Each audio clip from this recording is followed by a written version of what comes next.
May nagbenta na naman sa atin ngayong amplifier guys. Nabili ko to ng 300. Kulang lang siya ng dalawang knob dito.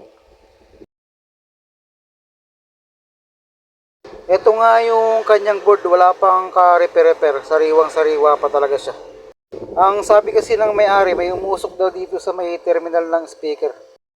Di pa nga daw to napaparepair. Ang akala ko nga walang sira. Yung pala yung pag-angat ko nito guys.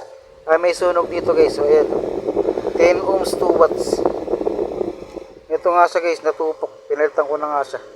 Pag testing ko nga ay ayaw pa rin tumunog. Yung pala ay walang supply dito sa kanyang negative 15 volts at positive 15 volts.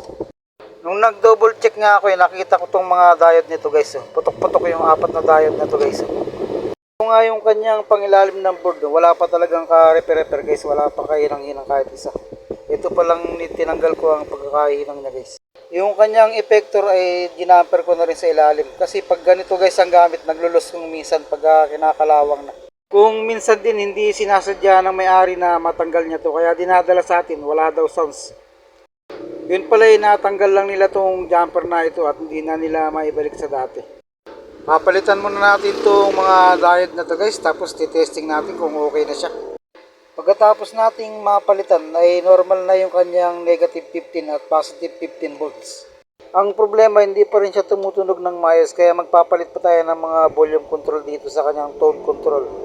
Pagkatapos nating mapalitan ng mga control ay testing muna natin ng konti.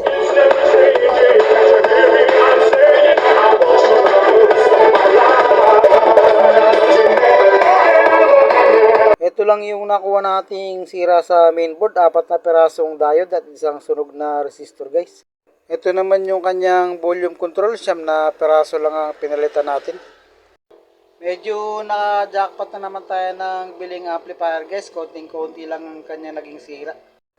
Iba rin yung may konti kang kaalaman sa paggawa ng mga ganitong bagay. Yun lang guys, maraming salamat. Hanggang sa muli.